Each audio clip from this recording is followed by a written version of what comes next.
Frostbite, Chapter 20.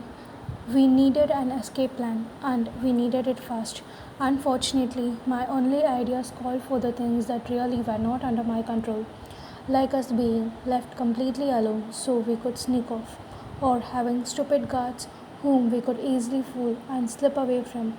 At the very least, we should have been slowly secured so that we could break free.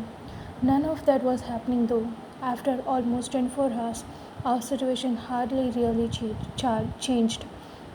We were still prisoners, still securely bound. Our captors stayed vigilant, almost as efficient as any group of guardians. Almost.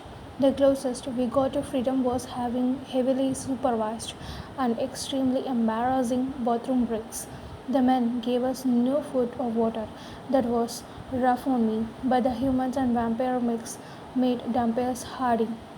I could handle being uncomfortable, even though I was past reaching a point where I could have killed for a cheeseburger and some really greasy French fries.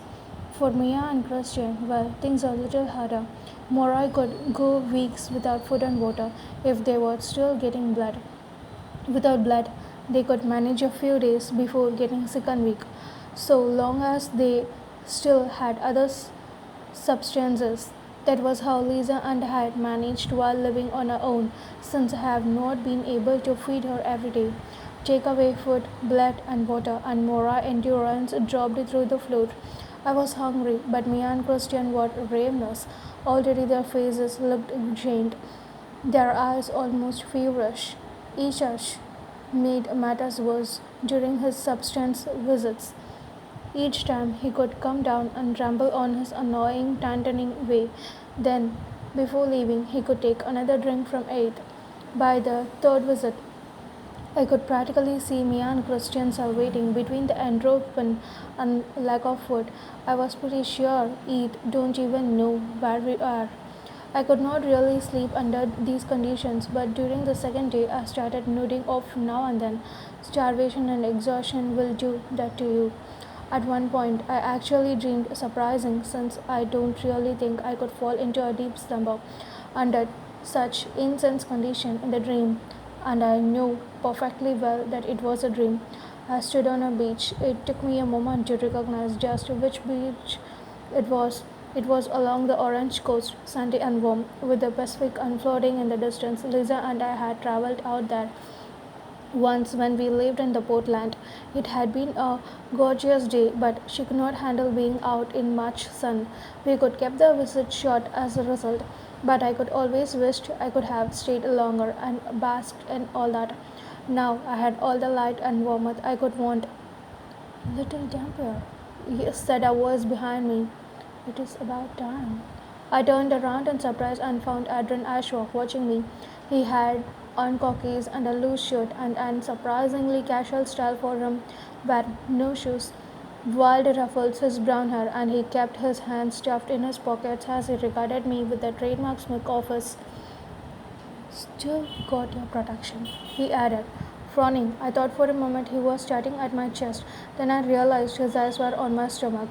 I had on my jeans and big knee tops, and once again a little blue eye pendant dangled from my belly button. The chakoti was on my wrist. And you're in the sun again, I said. So I suppose it is your dream. It is our dream. I wiggled my toes in the sand. How can two people share a dream? People share dreams all the time, Rose. I looked up at him with a frown. I needed to know what you mean about the being darkness around me. What does it mean? Honestly, I don't know. Everyone has light around them, except for you. You have shadows. You take them from Lisa. My confusion grew. I don't understand. I cannot get into it right now, he told me. That is not why I am here. You are here for a reason? I asked, my eyes wandering to the blue-gray water. It was hypnotic. You are just here to be here? He stepped forward and caught my hand, forcing me to look up to him. All amusement was gone. He was dead serious. Where are you? Here, I said, puzzled. Just like you. Aaron shook his head. No, that is not what I mean. In the real world, where are you? The real world? Around us, the beach suddenly blurred, like a film going out of focus. Moments later, everything steadied itself. I rackled my brain. The real world images came to me: chairs, guards, flex cuffs. In a basement, I said slowly. Alarm suddenly shattered the beauty of the moment as everything came back to me. Oh God, Adrian, you have got to help me and Christian. I cannot. Adrian's grip on my hand tightened. Where? The world shimmered again, and this time I don't focus. He soared. Where are you, Rose? The world began to disintegrate. Adrian began to disintegrate. A basement, in a house, in. He was gone. I woke up. The sound of the room's door opening startled me back to reality. I swept in with Elena in tow. I had to fight a sneer when I saw her. He was arrogant and mean and all around evil, but he was away because he was a leader. He had a strength and power to back up his cutely, even if I don't like it. But Elena, she was lacquery. She threatens us and made snide comments. But most of her ability to do some became from being his side chick. She was a total suck up. Hello, children, he said. How are you doing today? Swollen glance answered him. He strolled over to Mia and Christian, hands folded behind his back. Any change of heart since my last visit? You are taking an awful long time, and it is upsetting Elena. She is very hungry, you see. But I suspect not as hungry as you two. Christian narrowed his eyes. Fuck off, he said through gritted teeth. Elena snarled and lunged forward. Don't you dare! Ishak waved her off. Leave him alone. It just means we wait a little longer, and really, it is an entertaining wait. Elena's eyes shot daggers at Christian. Honestly, continued Ashok, watching Christian, I cannot decide which I want to move, to kill you or have you join us. Either option offers its own amusements. Don't you get tired of hearing yourself talk? Asked Christian. Asha considered. No, not really. And I don't get tired of this either. He turned around and walked towards Eith. Poor Eith could barely sit upright in his chair anymore after all feedings he could gone through. Worse, Asha don't even need to use compassion. Eith's face simply lit up with a stupid grin, eager for the next bite. He was an addictor as a feeder. Anger and disgust flooded through me.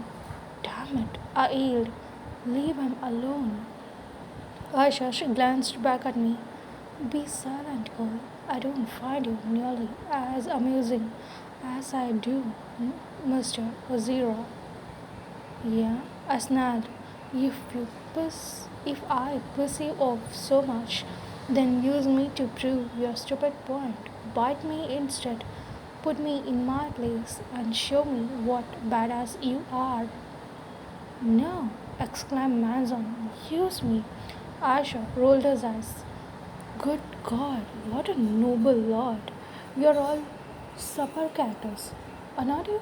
He strolled away from Heath and put a finger under Manson's chin, titling his head up. But you, Asha said, don't really mean it. You only offer because of her. He released Manson and walked in front of me, starting down with those black eyes. And you, I don't really believe you at first either. But now? He knelt down so that he was at my height. I refused to look away from his eyes, even though I knew that put me at risk of compulsion. I think you really mean it. And it is not at all nobility either. You do want it. You really have been bitten before. His voice was magical, hypnotic. He was not using compulsion exactly, but he definitely had an unnatural charism surrounding him, like Lisa and Adam. I hung on his every word. Lots of time, I could guess. He nodded. He leaned towards me, breath hot against my neck. Somewhere beyond him, I could hear Manson shouting something, but all of my focus was on how close I should take back to my skin. In few months, I could only bitten once, and that was when Lisa had an emergency. But then she could bite me at least twice a week for 2 years, and I had only recently come to realize how addicted to that I could be. There is nothing in the world like Moribite, like the food of bliss it sends into you. Of course, by all accounts, trigger bites were even more powerful. I swallowed, suddenly aware of my own heavy breathing and racing heart. Ashush gave me a low chuckle. Yes, you are a bloodhound in the making. Unfortunate for you, because I'm not going to give you what you want. He backed away and I slumped forward in my chair without further delay. He returned to eat and drank. I could not watch, but it was because of envy this time, not disgust. Longing burned inside of me. I ached for that bite, ached for it with every nerve in my body. When Ashish finished, he started to leave the room, then passed. He directed his word at me and Groster. Don't delay, he warned. Seize your opportunity to be saved. He titled his head towards me. You even have a willing victim. He left. Across the room, Christian met my eyes somehow. His face looked even grunted than it had a couple of hours ago. Hunger burned in his gaze, and I know I owed the complimentary one a desire to stay the hunger. God, we were so screwed. I think Christian realized it at the same time. His lips twisted into a bitter smile. You never looked so good, Rose. He managed just before the guards told him to shut up. I dozed a little throughout the day, but Adrian don't return to my dreams instead. While hovering just at the edge of the consciousness, I found myself lumped into the familiar territory. Lisa said, after all the weirdness of these last 2 days, being in her mind left like a homecoming. She was in one of the lodge's banquet room, only it was empty. She sat on the floor on the far side of it, trying to stay inconscious. Nervousness filled her. She was waiting for something, or rather, someone. A few minutes later, Adrian slipped in. Cousin, he said by the way of greeting. He sat down beside her and drew his knees up, unconcerned about his expensive dress pants. Sorry, I'm late. It's okay, she said. You don't know I was here until you saw me, did you? She shook her head, disappointed. I felt more confused than ever. And sitting with me, you cannot really notice anything? No, he searched. Well, hopefully it will come soon. How does it looks for you? She asked, burning with curiosity. Do you know what auroras are? They are like bands of life around people, right? Some new age thing? Something like that. Everyone has a sort of spiritual energy that radiates out from them. Well, almost everyone. His hesitation made me wonder if he was thinking of me and the darkness I already walked in. Based on the color and appearance, you can tell a lot about a person. Well, if anyone could actually see auroras, that is. And you can, she said. And you can tell I use spirits from my aurora? Yours is mostly gold, like mine. It will shift with other colors depending on the situation, but the gold always stays. How many other peoples are there like us? Do you know? Not many. I just see them every once in a while. They kind of keep to themselves. You're just first I actually ever talked to. I don't even know it was called spread. Wish I could know about this when I don't specialize. I just figured I was some kind of freak. Lisa held up her arm and started willing herself to see the light shining around it. Nothing. She sighed and let the arm drop. And that is when I got it. Adrian was a spirit user too. That was why he could be so curious about Lisa. Why could he wanted to talk to her and ask about the bond and her specialization? It was also exclaimed a lot of other things, like that charisma I could not seem to escape when I was near him.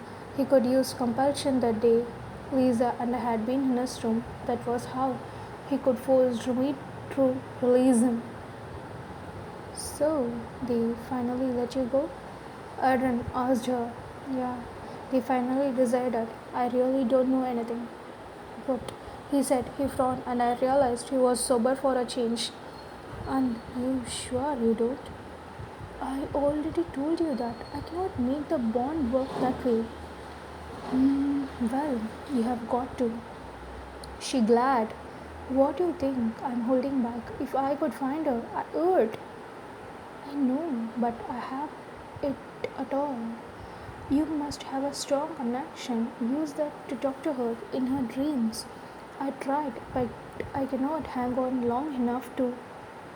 What did you say? Exclaimed Lisa. Talk to her in her dreams? Now he looked puzzled. Sure. Don't you know how to do that? No, are you kidding? How is that even possible? My dreams.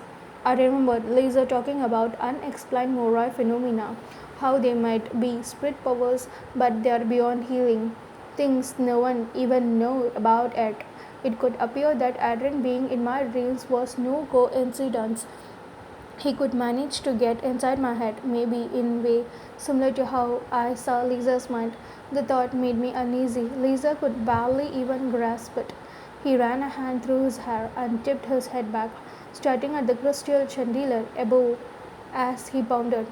Okay, so you don't see auroras and you don't talk to people in dreams. What do you do? I I can heal people, animal, plants too. I can bring dead back to life. Really? He looked impressed. Okay, you get credit for that. What else? Mm, I can use compassion. We can all do that. No, I can really do it. It is not hard. I can make people do anything I want, even bad things. So can I. His eyes lit up. I wonder what could happen if you try to use it on me. She hesitated and absent-mindedly ran her fingers over a textured red carpet. Well, I cannot. You just said you could. I can. Just not right now. I take this prescription for depression and other stuff, and it cuts me off from the magic. He threw his arms in the air. How can I teach you to walk through the dreams then? How else are we going to find Rose?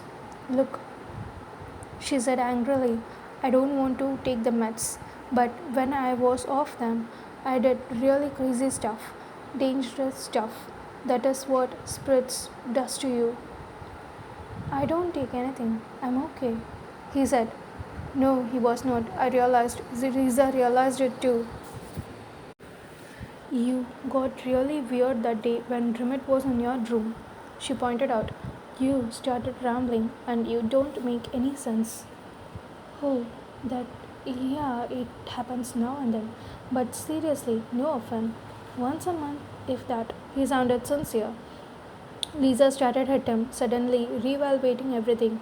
What if Adrian could do it? What if he could use spritz without pills and without any harmful side effects? It could be everything she could have been hoping for. Besides, she was not even sure if the pills could keep working anymore. He smiled, guessing what she was thinking.